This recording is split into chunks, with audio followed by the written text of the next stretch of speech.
Этим строителям досталась непростая задача.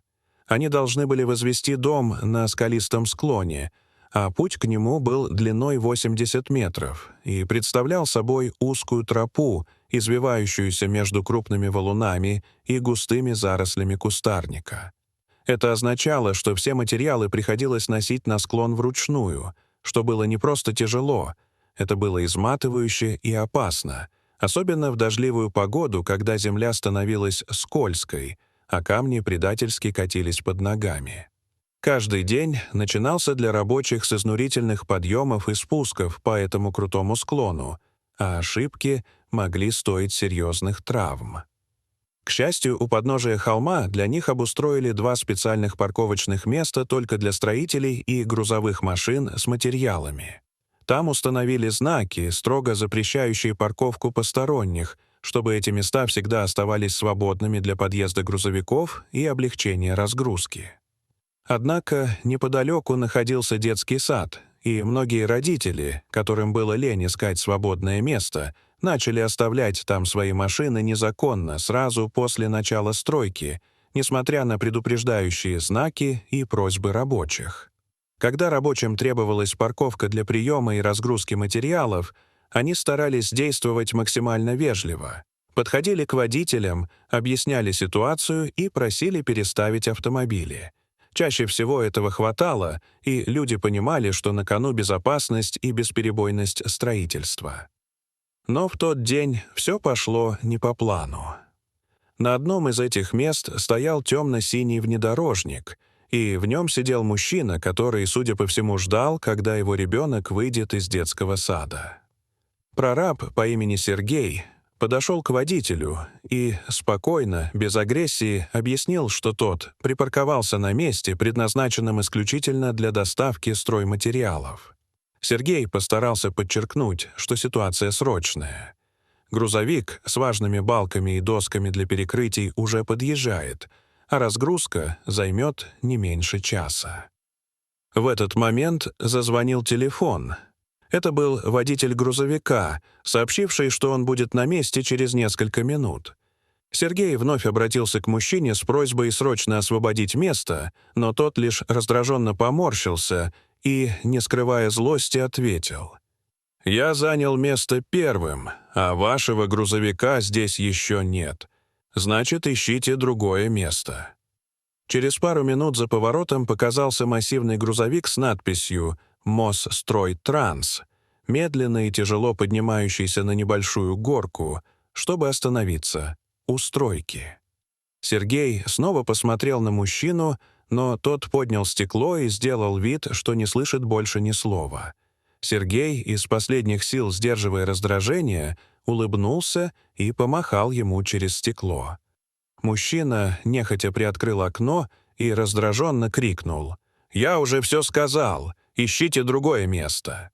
Сергей предпринял последнюю попытку договориться вежливо и без конфликта, но мужчина лишь усмехнулся и добавил с насмешкой: «А вы не можете просто разгрузиться где-то рядом? Это же не так сложно!» И повернулся к телефону, показывая, что разговор окончен. Ошарашенный подобным хамством, Сергей быстро оценил ситуацию и придумал план. Он отошел в сторону и дал четкое указание водителю грузовика Ивану припарковаться как можно ближе к машине нарушителя, чтобы полностью заблокировать ее и не дать возможности уехать. Сначала мужчина не сразу понял, что произошло.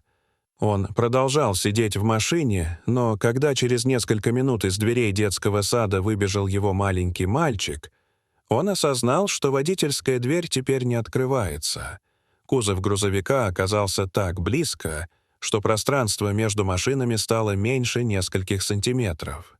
Ему пришлось неловко перелезать через пассажирское сиденье, рискуя удариться самому и ушибить ребенка.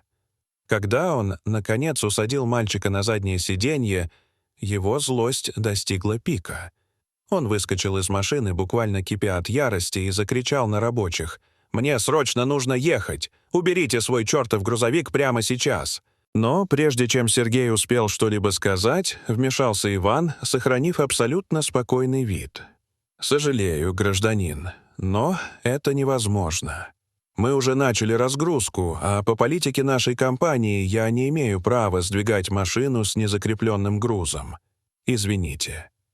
Мужчина пришел в бешенство, начал кричать еще громче, перешел на оскорбления и угрозы, в отчаянии размахивал руками и топал ногами по асфальту. Именно в этот момент к месту событий подъехал автомобиль службы парковочного контроля, и из него вышел инспектор по имени Антон. Сергей, увидев его, не удержался и повторил мужчине его же слова с ехидной улыбкой. «А вы не могли бы просто объехать? Это ведь не так уж сложно».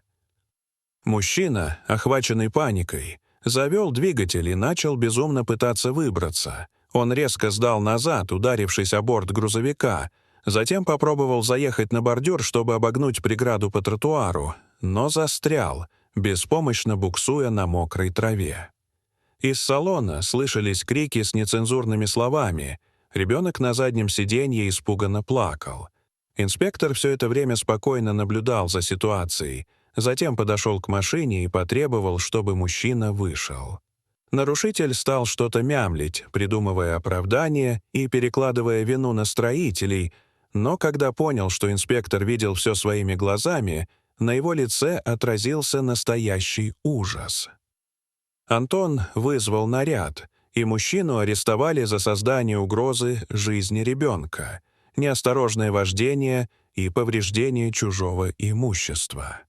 Как оказалось, он был лишен прав за пьяное вождение несколько месяцев назад. Ребенка забрала бабушка, а мужчину доставили в участок. Эта история еще раз доказывает: иногда одно высокомерное решение и несколько минут упрямства могут обернуться настоящей чередой катастроф, последствия которых аукнутся надолго. Дорогие зрители, что вы думаете об этой истории? Расскажите, пожалуйста, в комментариях. А если вам понравилось это видео, то ставьте лайк и подписывайтесь на наш канал. До свидания.